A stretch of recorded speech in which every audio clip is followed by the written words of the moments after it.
جبارتنا flimkien mulej kelmtek imqazza f'qalb waħda lina bil-ġisem tiegħek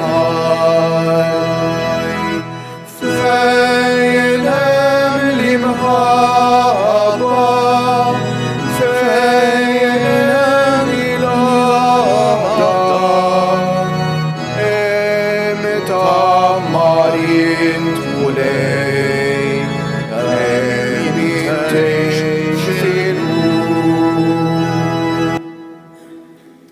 Fl-isem tal-Missier u tal-Iban u tal-Ispiritu Santu Amen, il-grazzja ta' Sidna Ġesu Kristu l-imħabba ta' Alla u l-għaqda fl-Ispiritu Santu tkun magħkom il-koll. Eżis ħuti nixtieqilkom l-għodwa tajba, ma ninsewx eżis ħuti li ninsabu fi żmien speċjali ħafna, dik li tissejjaħ in-novena tal-Ispiritu Santu, l-ewwel u l-aqwa novena biex ngħidu hekk u x'hekk l-Apostli minn nhar l-Absi dak nhar li Ġesu kien maħud fis-sema bdew jistennew il-miġja tal-Ispiritu Santu għal 9 ijiem sħaħ stennew l-Ispiritu Santu. Eżis ħuti, l-Ispiritu Santu huwa r-ruħ tal-Knisja. Mingħajru kull ma nagħmlu jkun teatrejn. Dil-quddiesa mhijiex teatrejn drama tal-aħħar ċena imija ta' bilħaq l-esperjenza ta' Ġesu ħaj imqajjem il-mewt għaliex f'nofsna u f'qalbna hawn preżenti l-Ispiritu Santu. Huwa l-Ispiritu Santu eżis ħuti li jibder il-ħobbs u l-imbejt fil-ġisem u d-dem ta' Ġesu, mhux il-qassis, però l-Ispiritu Santu jibder il-ħobbs u l-imbejt fil-ġisem u d-dem ta' Ġesu għal kelmiet tas-saċerdot l-istess fil-qrar. Mhuwiex is-saċerdot li jaħfirna d-nubietna. Is-saċerdot għandu l-qawwa li jsejjaħ l-Ispiritu Santu biex jaħfrinna d-nubietna. U nista' nibqgħu sejrin hekk. Huwa l-Ispiritu Santu li jagħmel effikaċi l-liturġija. Ejjew għalhekk eżis ħuti nitħejjew għal din il-quddiesa u nitolbu l-mulejjenna biex dawn l-aħħar jumejn tan-novena tal-Ispiritu Santu hekk insiru dejjem aktar konxi mill-qawwa tal-Ispiritu Santu li tinsab fina li rċevejnija permezz tal-Magħmudija u l-Griżma. Fiskiet nitolbu maħfar lil mulej għal ħtijietna.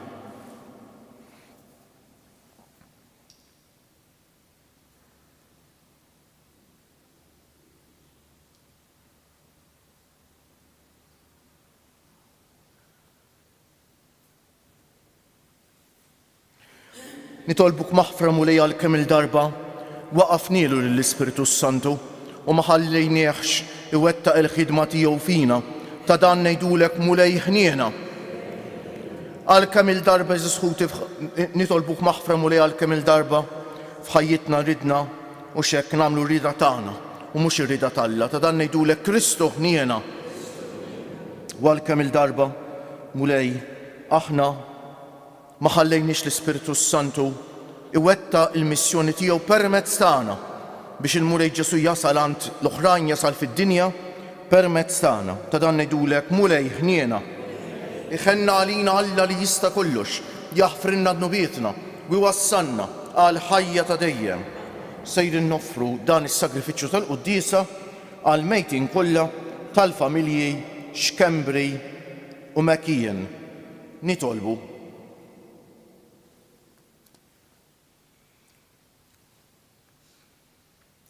Għatina mulej li l-Ispiritu Qaddis tiegħek isawwab fuqna b'qawwa kbira d-doni tiegħu u jagħmel li nkunu dejjem noġbuk u li nimxu skont ir-rieda tiegħek b'ibnek Ġesu Kristu Sidna li huwa Alla u miegħek jgħix u jsaltan flimkien mal-Ispiritu Santu għal dejjem ta' dejjem.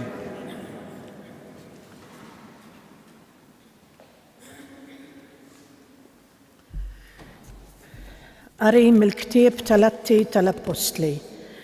F'dak iż-żmien billi l-uffiċjal ried jaf sewwa biex il-lud kienu qiegħdin jakkużaw lil Pawlu, l-għada ħallu mill-irbit u ordna li jiltaqgħu l-qassisin il-kbar u s-Saduċej kollha. Imbagħad bagħat iġib lil Pawlu u resqu qudiemhom. Issa Pawlu kien jaf li xi wħud kienu min-naħa tas-Saduċej u oħrajn min-naħa tal-Fariżej. Għalhekk għajjad fis-Sinedriju: Ħuti, jien Fariżew u bejn il-Fariżej, u għalhekk li qiegħed isir ħaq minni minħabba jittama fil-qawmien minn bejn l-imwiet. Kif qalek għamet tilwima bejn il-Fariżej u s-Saduċej u l-ġemgħa inqasmet, għax is-Saduċej jgħidu li la hemm qawmien minn bejn l-imwiet, la anġli u lanqas spirti, waqt li l-Fariżej jistqarru dan kollu. Imbagħad qam storbju kbir. Xi kittieba tan-naħa tal-Fariżej qamu u bdew joħduha bil-qawwa kollha mal-oħrajn u jgħidu: Aħna ma nsibu xejn ħażin f'dan il-bniedem. Min jaf kellmux xi spirtu jew xi anġlu. It-tilwim aktar kiber u għalhekk il-fizzjal billi beża li se jtertqu lil Pawlu ordna lis-soldati jinżlu jaħtfuh minn nofshom u jeħduh il-fortizza. Il-lejl ta' wara il-mulej derlu u qallu: Għamel il-qalb kif tajt xhieda għalija f'Ġerusalem hekk ukoll jeħtieġ li tagħti xhieda f'Ruma. Il-kelma tal-mulej. Alleluja, alleluja, alleluja. Ħarisni o Alla għax fik jien nistken. Jienet l-mulej int sidi, mulej, inti jissem u l-wirt u l-risq tijaj, int iżżomm fidejk xortija. Alleluja, alleluja, alleluja. Imbierak l-mulej li tani il-fema, imqar bil-lejl qalbi tal-limni, nżomm il-mulej dejjem qudiemi, għax bih fleminti qatt ma nitħarrek. Alleluja, alleluja, alleluja. Ekk tifraħ qalbi u titenna ruħi u ġismi wkoll jistrieħ fil-kwiet, għax int ma titlaqnix fl-imwiet, ma tħallix il-maħbub tiegħek jara il-qabar. Alleluja, alleluja, alleluja. Int tallimni it-triq tal-ħajja, hemm il-milja tal-ferħ quddiemek, hemm il-għaxqa għal dejjem flemintek. Alleluja, alleluja, alleluja. Alleluja, alleluja, alleluja. Ħajkunu il-koll ħaġa waħda, int kif int fija missir u jiena fik, biex hekk id-dinja temmen li inti batni. Alleluja.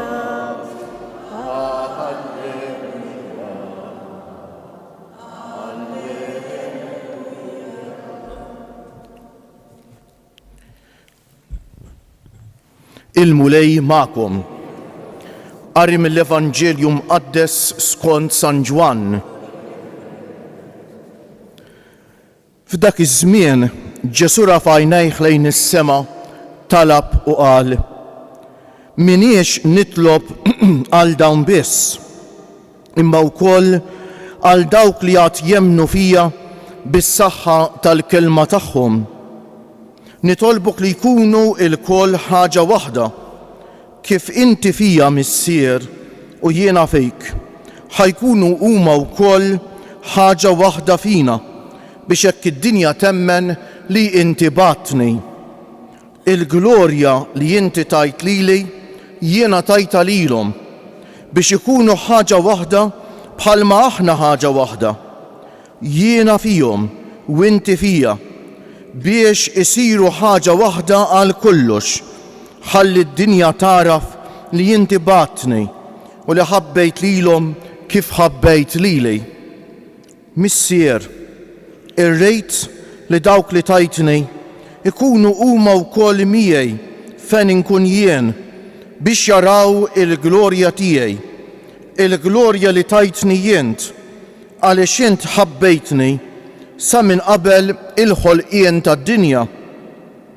Missier ġust, tassew li d-dinja ma rfitekx, ma jien għaraftek u dawn għarfu li inti batni u jien għarrafthom ismek waqt narrafulhom iżjed, biex l-imħabba li bija ħabbejtni tkun fihom u jiena fihom. Il-kelma tal-mulej.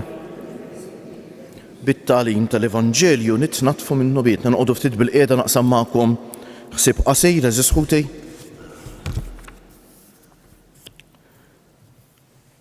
Dawk li huma jew aħjar dawk li jispeċjalizzaw fl-imġiba tal-bniedem, dawk li aħna nsejħulhom il-psikoloġi eżis ħuti jissuġġerulna biex meta nkunu taħt l-influss ta' xi emozzjoni qawwija, kemm emozzjoni sabiħa, ħanejtek kunu ferħanin ħafna, jew nkella xi emozzjoni negattiva, jew hemm ħafna rabbe, jew hemm ħafna dwejja, m'għandniex nagħmlu deċiżjonijiet dak il-mument.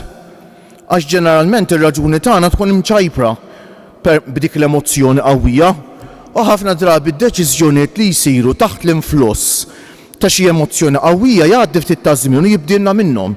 Nintebħu li żbaljajna. Pawlu kien jafu sewwa, għadti ma kienx psikologu, donnu kien jifhem ħafna fl-imġiebu magħna. Rajna kif Pawlu ġie arrestat u xekk, u tressaq bħal Ġesu stess quddiem is-Sinedrju.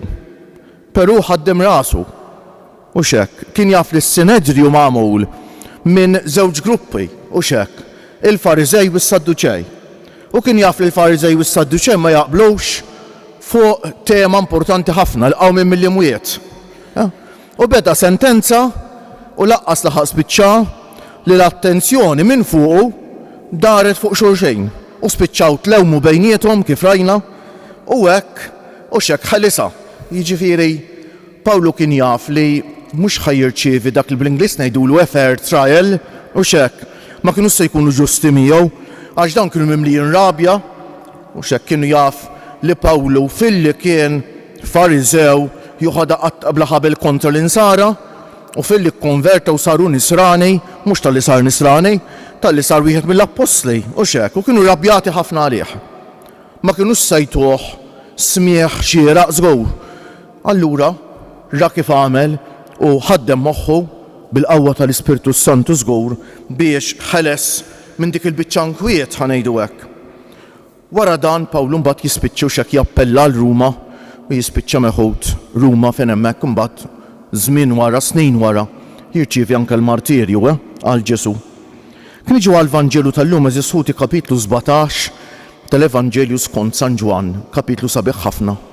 Hija talba ta' Ġesu, insejħula talba saċerdotali li fija Ġesu jitlob għall-apostli tiegħu id-dixxipli tiegħu u għal saċerdoti kollha u xekk dawk kollha magħżula minnu biex u xekk jieħdu ħsieb il-Knisja tiegħu biex ngħidu hekk u xekk matul iż-żminijiet. U smajna x'jitlob dawn kelmiet sbieħ. Minix nitlob għal dawn biss, jgħidu lill-missier. Imma wkoll għal dawk li qed jemmnu fija bis-saħħa tal-kelma tagħhom. Mhix sajta Ġesu qed jitlob għal kull wieħed u waħda minna. Nitolbok li jkunu l-koll ħaġa waħda. Kemm samnilu qalbu lil mulej fuq dil ħaġa żisħuti. Kemm kultant anke fil-Knisja infittxu l-firdiet u raħal kontra ieħor u banda kontra oħra u dik kont. Ġesu jridna nkunu familja waħda. Eżis ħuti bħala Knisja jekk maħniex ħanamlu ħilitna biex nkunu familja. Jekk ħanġibu ruħna kif jagħmlu n-nies tad-dinja bil-ġlied u l-firdiet u l-piki u dawn iċ-ċuċati, skużawni, allura sa nsiru bħal melħ li qatata. Nsiru bħal kulħadd, forsi niġu l-Knisja wkoll u forsi nagħmlu għatta bir-ruħna li nitolbu, ma l-Ispirtu tal-Alla ma jkunx fina. Eżis ħuti fejn m'hemmx il-paċi, fejn m'hemmx ir-rispett, fejn m'hemmx l-imħabba m'hemmx l-Ispirtu tal-Alla. U x-xitan jafa dil-ħaġa ta' u taf kemm jara x'jivvinta biex joħloq firdiet fil-Knisja darba fultin xejn li għalija hemm il-kawża tal-beatifikazzjoni tiegħu forsi jagħti ikun beatu ma jdumx kien isqof Amerikan li kiteb ħafna kotba sbieħ jgħid li l-Knisja tal-futur ħad tkun ittentata b'żewġ affarijiet, il-qtieħ ta' qalb u l-firda. Waraw hekk qed jiġri fi żmienna. Qtieħ ta' qalb u firda.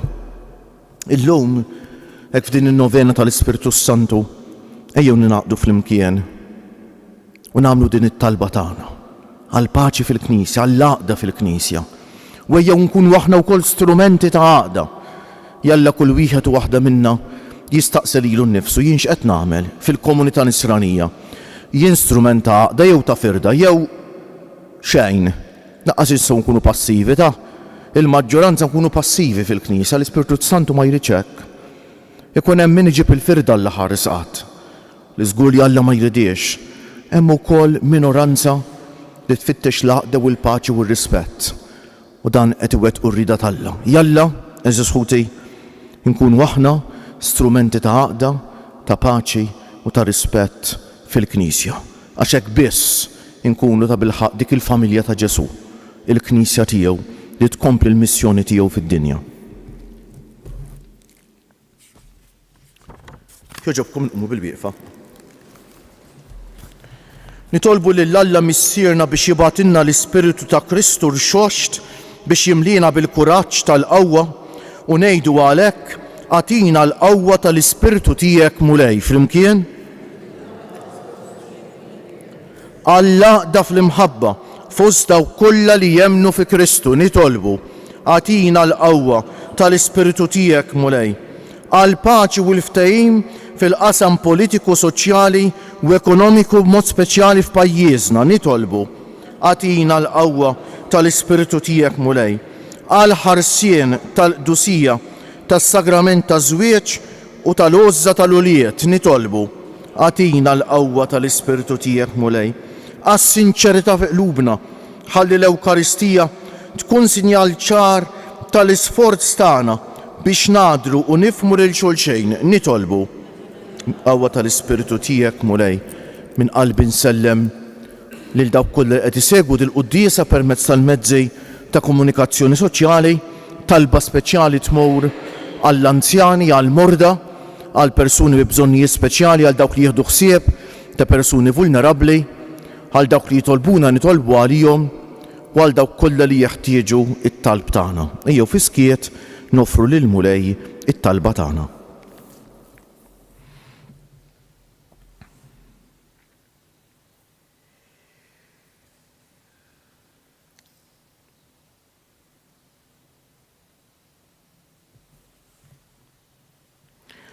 O Alla, għajn ta' kull għaqda, ħadd ma jista' jgħix fl-imħabba tal-aħwa jekk qabel ma jkunx maqut miegħek. Għatina l-Ispiritu qaddis tiegħek li hu r-rabta tal-għaqda vera biex ibiddilna f'umanità ġdida, ħielsa u maquda fl-imħabba tiegħek bi Kristu Siedna.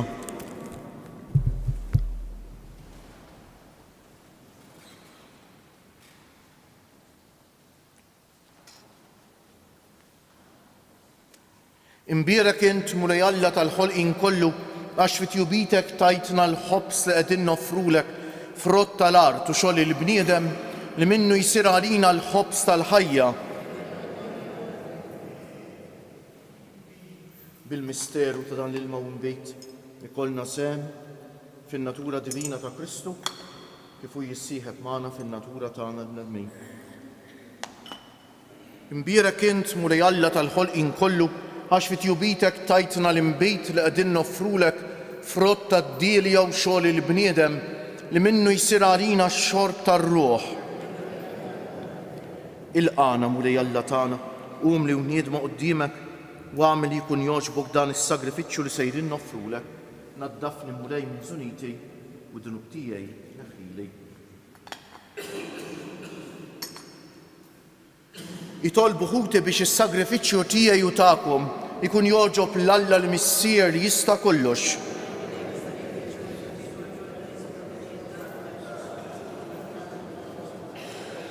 Fit-tieba tiegħek mulej qaddes dawn id-doni wilqa' s-sagrifiċċju li sejrin noffrulek għamel li aħna wkoll inkunu offerta li tibqa' l dejjem quddiemek bi Kristu Siedna. Il-mulej magħkom.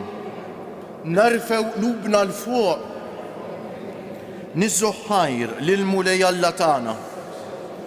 Sewwa u xieraq tas-sew mulej missier qaddis. Alla ta' dejjem li tista' kollox, tajjeb u taġid tas-salvazzjoni tagħna, li dejjem u kull imkien inroddulek ħajr bi Kristu Siedna.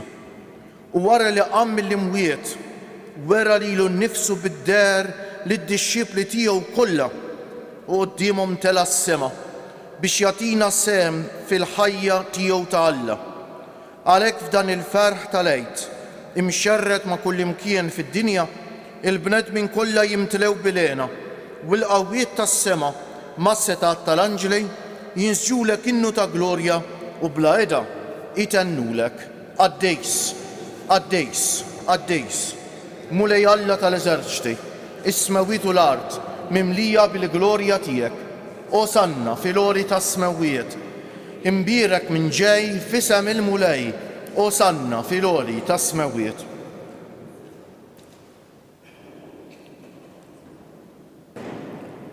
Għaddejs tas-sewint mulej, inti lajn ta' kull dusija. Għaddes għalhekk nitolbuk dawn l-offerti bil-barka tal-Ispiritu tiegħek biex isiru għalina l-ġisem u d-demm ta' Sidna Ġesu Kristu li meta kien se jingħata biex minn raj ħibati ħa l-ħobż radd il-ħajr qasam tal id-dixxipli tiegħu u qal ħudu u kulu il-kol minn dan għax dan huwa ġismi li jingħata għalikom.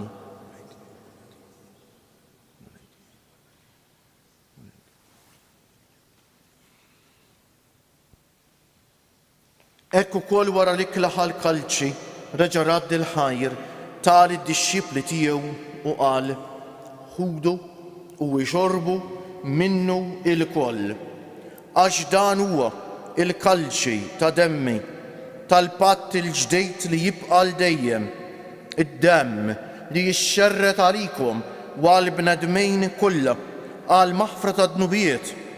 Għamlu dan b'tifkira tiegħi.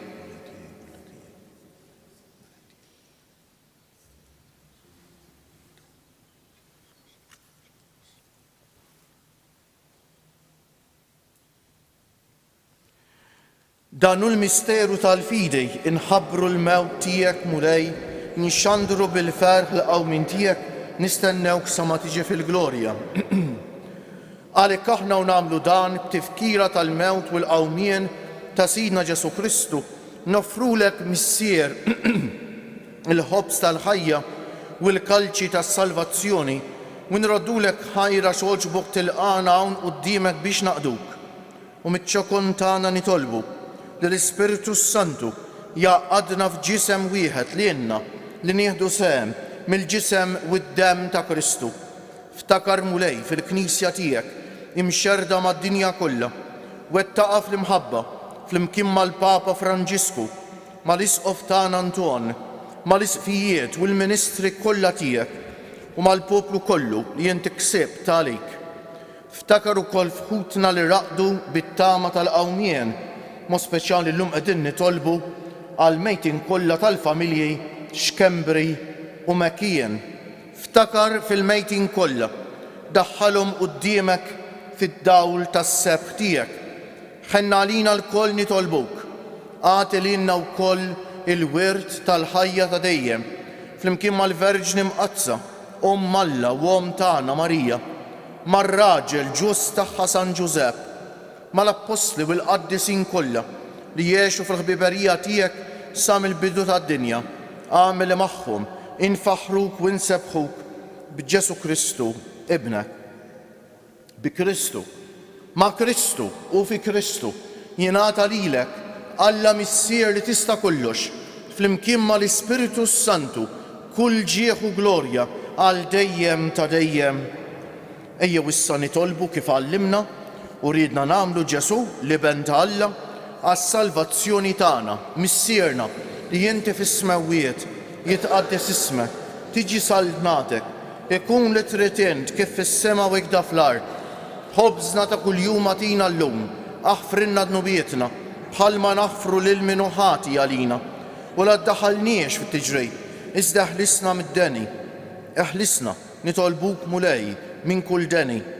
Għatina fit-tieba u l-ħniena tiegħek il-paċi fi żmienna biex inkunu ħielsa dejjem mid-dnub u mħarsa minn kull inkwiet, aħna u nistennew u nittamaw il-għena u l-miġja tas-Salvatur tagħna Ġesu Kristu. Mulej Ġesu Kristu li jgħid lill-apostli tiegħek inħallilkom is-sliem, nagħtikom is-sliem tiegħi, la tħaresx lejn nubietna, iżda ħares lejn il-fidi tal-Knisja tiegħek. Għatija stimulaqda li inti trid fija, inti li tgħix wis-saltan għal dejjem ta' dejjem. Il-paċi tal-mulej tkun dejjem magħkom.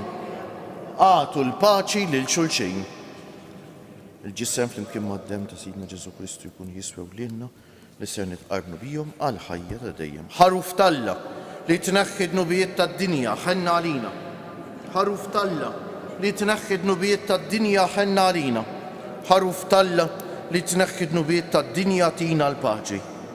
Mulej Ġesu Kristu nitolbok li din itqarbina bil-ġisem u d-dem tiegħek ma tkunx il-kundanna tiegħi, iżda l-ħnina tiegħek tkun għalija l-ħarsien u l-fejqan ta' ruħi u ta' ġismi. Danu l-ħaruf Talla, danu Ġesu li jneħħi d-nubijiet tagħna u tad-dinja kollha.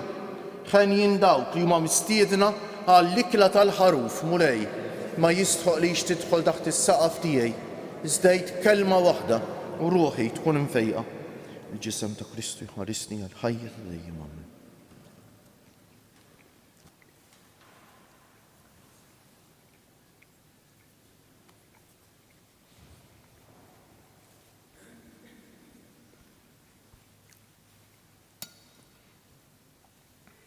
Jem ta' Kristu ħarisni għal ħajja ta' dejjem. Amen.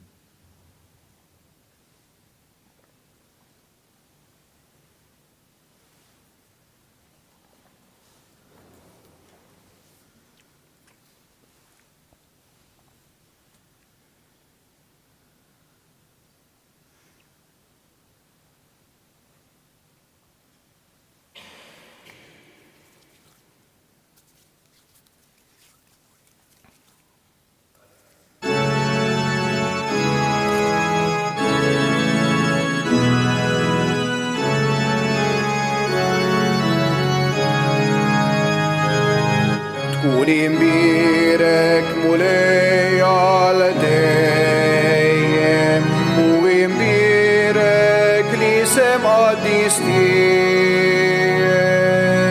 Alleluja,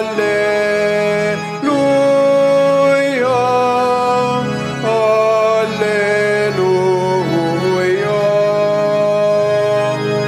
Int li ħlaqti s-sema u l-ard, Alla kbir mulejn tal-għaloni, sultan qawwi tkun imbirek mulej, tkun imbirek mulej għal dejjem u imbirek li sem qaddis tiegħek.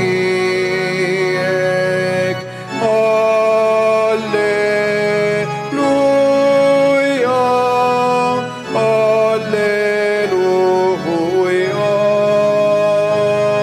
Salvatur li fdejtna l-kol, int li tina ħajja u tama ġdida. Qaddis qawwi tkun imbirek mulej, tkun imbirek mulej għal dejjem u imbirek li sem qaddis tiegħek. Alleluja, alleluja.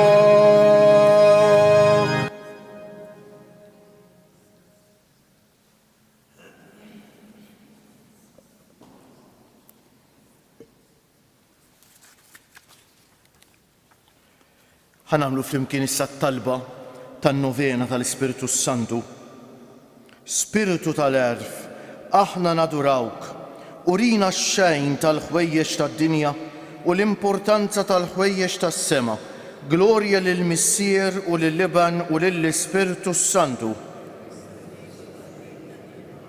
Spiritu tal-fema, aħna nirringrazzjawk. Dawwalna bil-fidi biex tmexxina f'kull opra tagħna. Glorja lill-Missier u lill-Iban u lill-Ispiritu Santu. Spiritu tal-Kunsill, aħna nfaħruk. Għamilna ubbidjenti għat-tnebbieħ tiegħek. Glorja lill-Missier u lill-Iban u lill-Ispiritu Santu. Spiritu ta' qawwa, aħna nberkuk. Għamil nirbħu dejjem l-dewwa ta' ruħna. Glorja lill-Missier u lill-Iban u lill-Ispiritu Santu.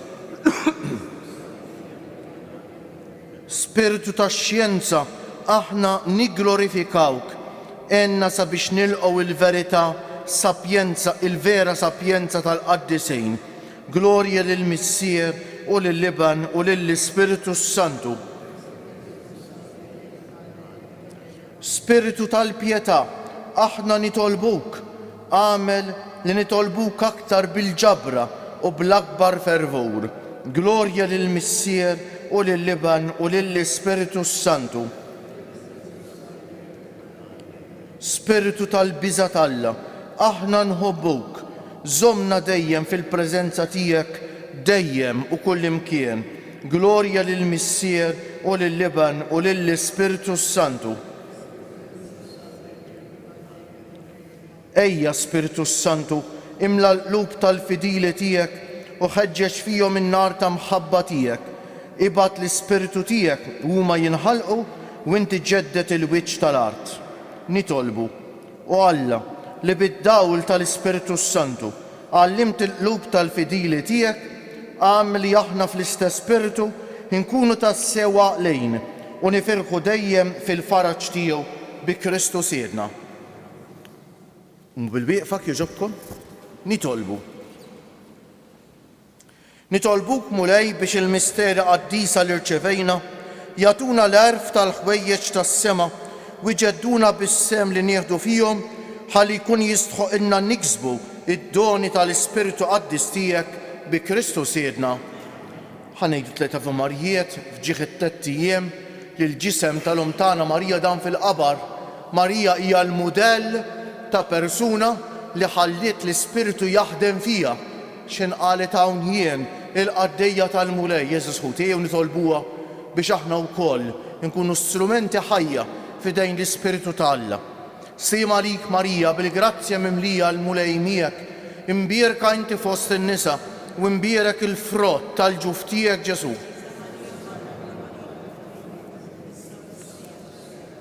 Slima lik Marija bil-grazzja mimlija l-mulej miegħek, imbierka inti fost in-nisa u imbierek il-frott tal-ġuf tiegħek Ġesu.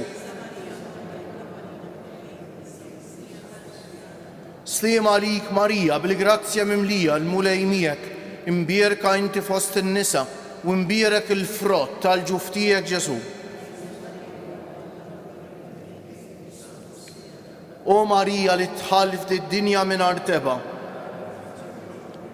Madonna ta' Pinu Sultana tal-familja, ħarstek fuqna dejjem żomm. Il-mulej magħkom. Iberikkom Alla li jista' kollox, il-Missier u l-Iban u l-Ispiritu Santu. Morru fil-paċi ta' Kristu. Nawguralkom il-koll il-jum it-tajjeb. Għalek ja Sultana tas-sema Marija, int bista matana, int qawwa tar-ruħ, bil-grazzja mimlija, kull waqt insejħulek, bit-tama ngħidulek, fis-sija ta' dmuħ. Int laxqa tas-sema, ix-xemx tal-ħolqien, int l-om ta' min ħalqek, bik mimli kull żmien.